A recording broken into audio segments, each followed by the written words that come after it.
प्रिया कहती है, माँ मुझे पहले उसकी तस्वीर दिखाओ, फिर मैं फैसला करूँगी हाँ या नहीं का।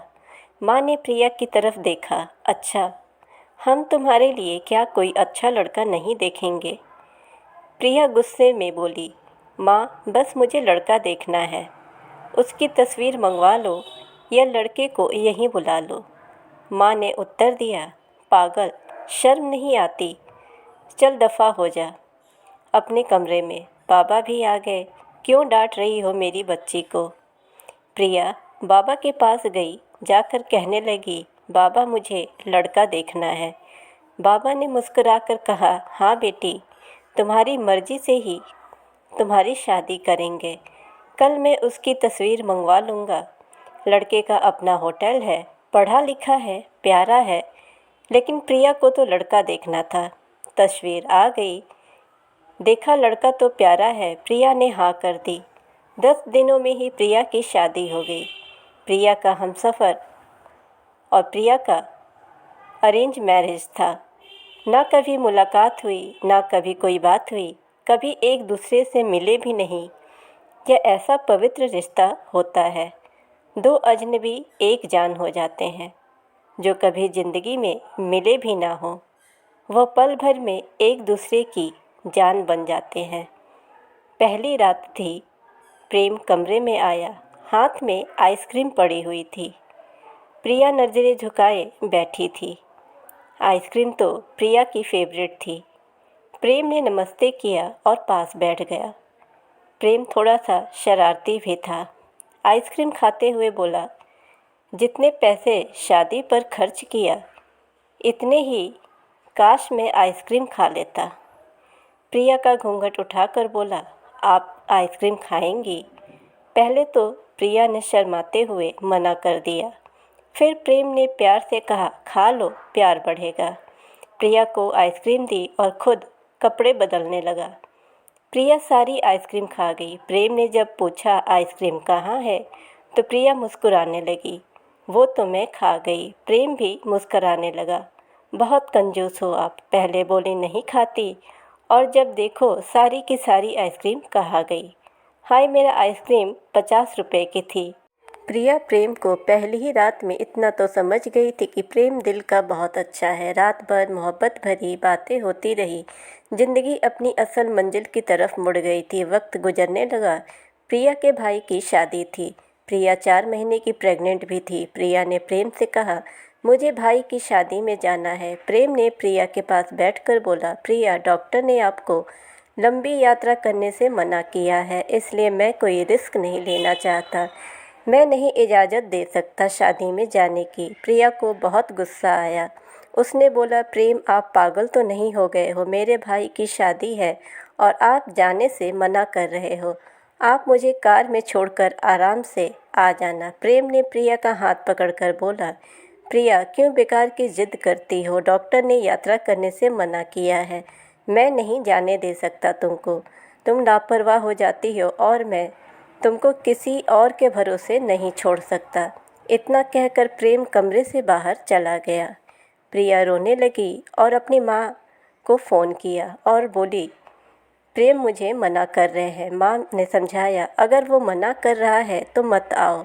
लेकिन प्रिया की भाभी और भाई जिद करने लगे, क्यों नहीं आने दे रहा प्रेम हमारी बहन को? वो रात में प्रिया के घर आए। प्रेम भी उस टाइम घर ही पर था। वो बोलने लगे कि मेहंदी है, 3 दिन की ही बात है, हम प्रिया को लेने आए हैं। प्रेम ने प्रिया की तरफ देखा। प्रिया, मैंने क्या कहा था तुमसे? प्रिया ने नज़र झुका ली और कमरे में चली गई। प्रेम को गुस्सा तो बहुत था, लेकिन सब्र कर लिया। 1000 रुपये जेब से निकाले और प्रिया को दिए और बोला, यह कुछ पैसे रख लो, बाकी और चाहिए तो ले लेना, मैं आऊँगा कल। प्रिया बहुत खुश थी। प्रेम ने अपने सीने से लगाए प्रिया को और बोला, अपना ख्याल रखना। प्रिया फिर शादी में चली गई। मेहंदी की रात प्रिया की बुआ की लड़की भी आई थी। दोनों एक साथ खूब डांस किए। बारात वाले दिन जब भाई की बारात लड़की वालों के घर पहुंची तो बारिश हो रही थी। गली में काफ़ी कीचड़ था। प्रिया का पाँव फिसला और वो गिर गई। गिरते ही उसके पेट में दर्द होने लगा और प्रिया ज़ोर ज़ोर से रोने लगी। जल्दी से प्रिया को अस्पताल ले जाया गया। प्रिया दर्द से चिल्ला रही थी। जब प्रेम को प्रिया के बारे में पता चला तो प्रेम घबरा गया। वो जल्दी से अस्पताल पहुंचा। डॉक्टर प्रिया को इमरजेंसी वार्ड में ले गए थे। प्रेम बहुत परेशान था। उसके दिल की धड़कन बेकाबू थी और जुबां पर ईश्वर का जाप था। बाकी सब लोग शादी की खुशियों में मग्न थे, लेकिन यहाँ प्रेम परेशान खड़ा था। कुछ देर बाद डॉक्टर कमरे से बाहर आए। उन्होंने सॉरी कहते हुए बताया, आपका बच्चा मर चुका है। प्रेम बेजान ऐसा होकर कुर्सी पर बैठ गया। फिर बहुत हिम्मत करके जल्दी से वार्ड में गया। प्रिया रो रही थी और प्रेम को देखकर मुंह मोड़ लिया। प्रेम पास में बैठ गया और सर पर हाथ फेरने लगा। अच्छा चल चुप कर मेरी जान, रोना बंद कर, बस ऊपर वाले की मर्जी थी। प्रिया फूट फूट कर रोने लगी और बोल रही थी, प्रेम मुझे माफ़ कर दो, मुझसे गलती हो गई। प्रेम ने आंसू से भीगी हुई पलकों को चूम लिया। अरे बस बस मेरी जान, रोते नहीं हैं, बस ऊपर वाले की मर्जी थी, चुप हो जाओ। प्रिया खुद को गुनहगार समझ रही थी। प्रेम प्रिया को लेकर घर चला गया। शादी खत्म हुई, सब घर आ गए प्रिया का हाल पूछने। प्रिया खुद पर इल्ज़ाम दे रही थी और बोल रही थी, मुझे रोका था प्रेम ने माँ, लेकिन मैं जिद करती रही, शादी में जाना है। अगर मैं उनकी बात मान लेती तो आज शायद मैं अपना बच्चा न खोती। प्रेम समझा रहा था। प्रिया दिल ही दिल में खुद को कसूरवार ठहरा रही थी। इसलिए प्रेम प्यार से समझाता रहा प्रिया को, अरे पागल, खुद को परेशान न कर, ऊपर वाले की मर्जी थी ना, ऊपर वाले ने चाहा तो हमें फिर से औलाद ज़रूर देंगे। प्रिया प्रेम की आंखों में देख रही थी। प्रेम, आप इतने अच्छे हैं, मुझे डांटा नहीं, आपने कुछ कहा नहीं। प्रेम ने लंबी सांस ली और मुस्कुराकर बोला, जब तुमने मेरी बात नहीं ही मानी तो प्रिया अब कुछ कहने का क्या फ़ायदा। प्रिया प्रेम का खामोश गुस्सा समझ रही थी। 1 साल बाद फिर ऊपर वाले ने उनको बेटा दे दिया। सब कुछ सही था, सब बहुत खुश थे। प्रेम बाहों में अपने बेटे को उठाकर चूमने लगा। प्रिया बेड पर लेटी प्रेम की आंखों में बेटे की मोहब्बत से निकलते आंसू देख रही थी। जिंदगी में अच्छे दिन आते हैं, लेकिन अक्लमंद वही होता है जो खुद को हर हालात में ढाल लेता है। प्रेम के 2 भाई थे जो उससे अमीर थे। उन दोनों भाइयों का अपना अच्छा खासा बिजनेस था, लेकिन प्रेम का छोटा सा होटल था जिससे बस गुजारा हो रहा था। एक दिन प्रिया ने जिद किया कि प्रेम, बच्चे को गर्मी लगती है इसलिए बहुत रोता है, मेरे कमरे में एसी लगवा दो। प्रेम ने प्रिया के सर पर हाथ रखकर बोला, अरे प्रिया, पागल हो गई हो क्या, मेरे पास इतने पैसे नहीं हैं।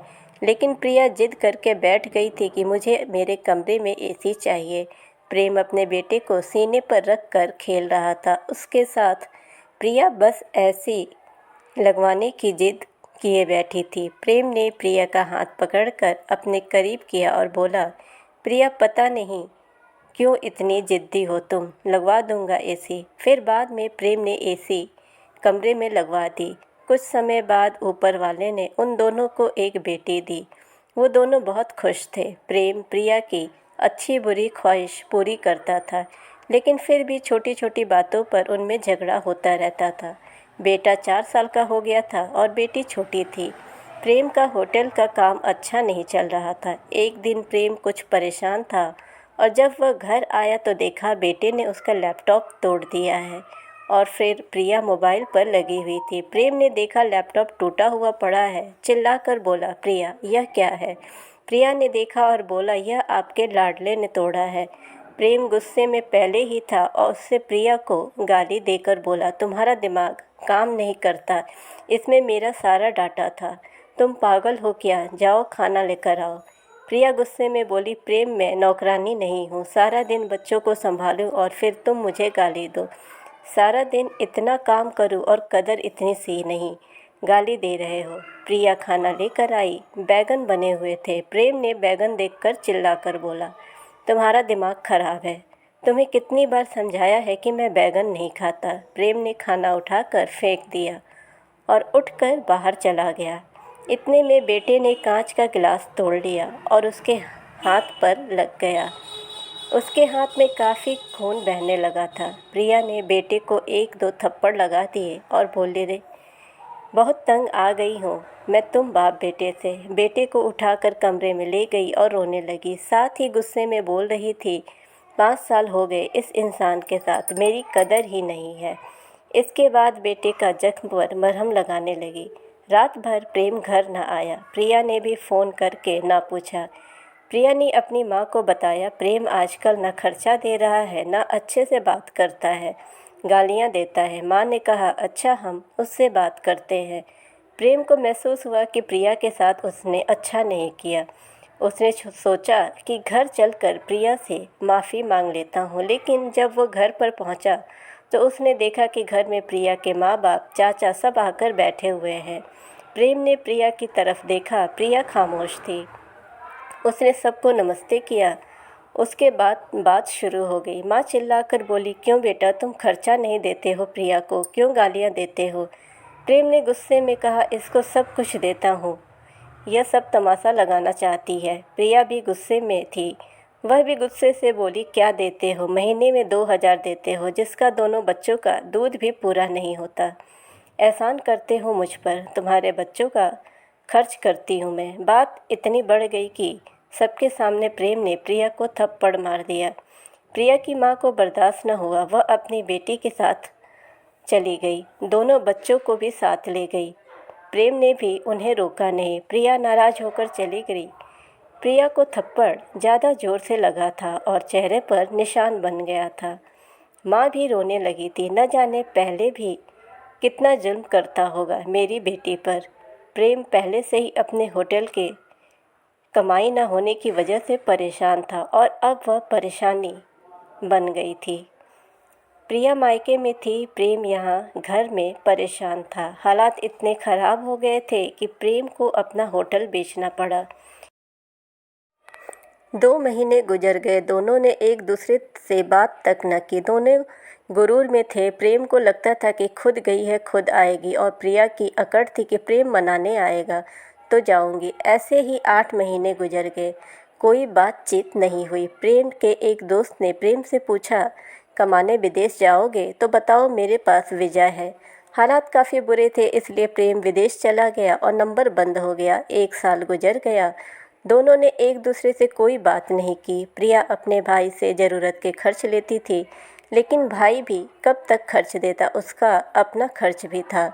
कभी प्रिया के बच्चे कोई नुकसान कर देते या कोई चीज़ तोड़ देते तो प्रिया की भाभी हज़ारों बातें सुनाती थीं। प्रिया चुपचाप सुन लेती थी। क्या करती, आखिर किसी को कुछ बताती भी न थी। दीपावली का दिन था। प्रिया ने भाई से कहा, पैसे दे दो, बच्चों को शॉपिंग करवानी है। भाभी पास से बोली, बहन इनके लिए हमारे पास फालतू के पैसे नहीं हैं। उस इंसान के साथ नहीं रह सकती तो तलाक लेकर किसी दूसरे से शादी कर लो और जाओ यहाँ से। प्रिया उस दिन बहुत रोई थी। उसे एहसास होने लगा था कि उसने कितनी बड़ी गलती की है प्रेम को छोड़कर। प्रेम भी दुबई में बच्चों को याद करके बहुत रोता था। उधर प्रिया के भाई ने प्रिया के लिए एक आदमी देखा था जिसकी पत्नी की मृत्यु हो चुकी थी और उसके 4 बच्चे थे। प्रेम सोच रहा था कि प्रिया तो मासूम सी है, थोड़े से बात पर नाराज़ हो जाती है, मैं खुद ही उससे माफ़ी मांग लूँगा अपनी जान से। वह टिकट करवा कर हिंदुस्तान वापस आ गया। प्रिया रो रो कर भगवान से अपनी गलती की माफ़ी मांग रही थी। हे ऊपर वाले, मुझे माफ़ कर दो, मुझे मेरा प्रेम वापस कर दो। प्रिया रात भर रोती रही और सुबह जब वह बेटे को स्नान करवा रही थी कि दरवाजे पर घंटी बजी। भाभी ने दरवाज़ा खोला तो सामने देखा प्रेम खड़ा है। प्रिया की नज़र पड़ी प्रेम पर। प्रिया नंगे पांव दौड़ते हुए जाकर प्रेम के सीने से लग गई और ज़ोर ज़ोर से रोने लगी और बोली, प्रेम बहुत प्यार करती हूँ मैं तुमसे। और प्रेम के पांव पकड़ लिए। माफ़ कर दो प्रेम मुझे। प्रिया प्रेम के साथ घर वापस आ गई। दोनों खुशी से सब बातें भुलाकर जीने लगे। लेकिन वह इस समाज को इतना बता गई कि जज्बात में जुदा हो जाना बहुत आसान है, लेकिन जुदा होकर जीना बहुत ही मुश्किल है। जो दर्द एक हमसफ़र महसूस कर सकता है वो कोई और नहीं समझ सकता। तलाक लेकर ज़िंदगी बर्बाद न करें, सब वक्त के साथ बदल जाता है। हाँ, अगर नहीं बदलता तो वो हमसफ़र है। अगर कोई नाराज़ है या घमंड में है तो उनको मना लो, इससे पहले कि फिर देर हो जाए। अगर मेरी कहानी आपको अच्छी लगी हो तो आप चैनल को सब्सक्राइब करें, नोटिफिकेशन बेल दबाएं ताकि हमारी हर वीडियोज़ आप तक पहुंचती रहे। वीडियो को ज़्यादा से ज़्यादा लाइक और शेयर करें। Thanks for watching.